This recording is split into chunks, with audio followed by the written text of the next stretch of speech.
Is the Model 11.1 notes, page 4. So you notice I filled in the top part for you so you didn't have to just watch me write that.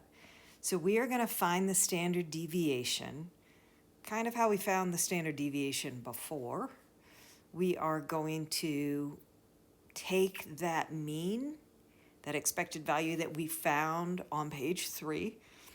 We're going to subtract that from each of the individual data values, and you can see in the box below, step 1, I've copied from the page before. All of our x values are in blue. Our mu, our mean, is in yellow.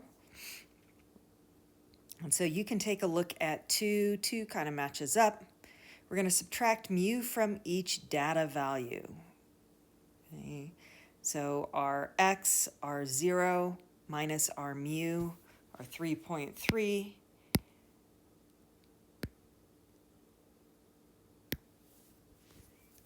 And we get the negative 3.3 here.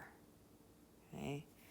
Maybe I should at least write in a couple of those. 0 minus 3.3, 1 minus 3.3, 2 minus 3.3. And all the commands are shown to the right in blue. Okay, just straight subtraction. Next thing we're going to do is, so this is A from above.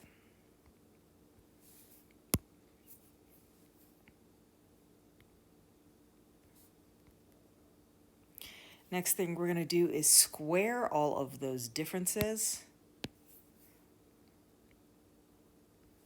Right, and that's right here. We just took that difference that I found from before, difference meaning that we subtracted.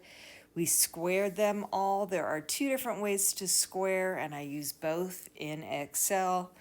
I can take the subtraction that I got, that negative 3.3. You notice that's in cell E2. And this command right here says take E2, that value, raise it to the second power. The other way we could have done that is equal E2 times E2. That takes the value there, multiplies by itself. Both do the same thing. So we have gone through and squared all of these differences. Next thing that we've got to do here, step C. So that one was B, right? See here, we take those differences and we multiply by their corresponding probabilities. Okay. So you notice H2,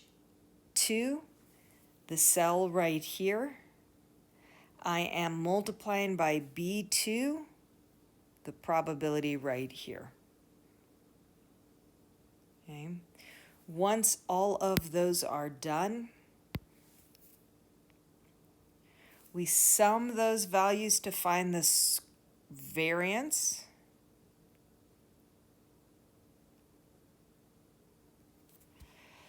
And then to find the standard deviation, we take the square root of that.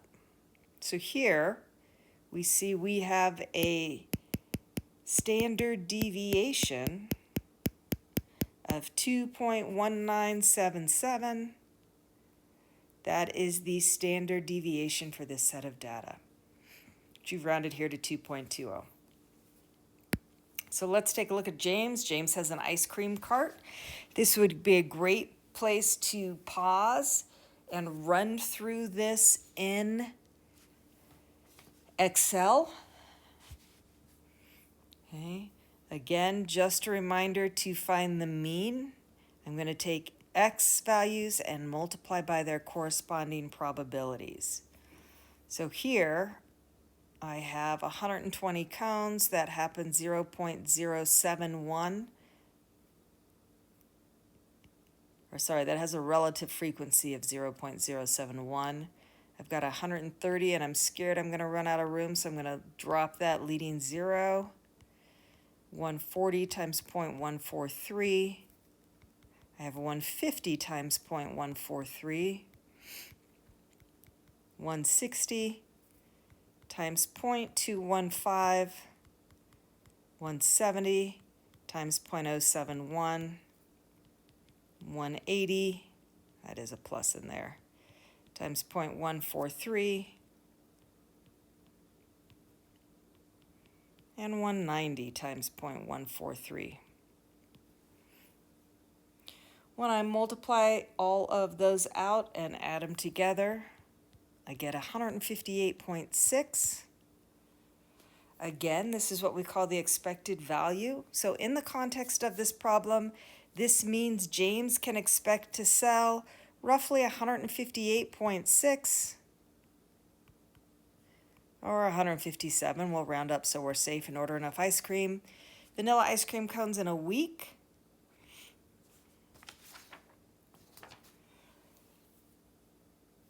And you know what?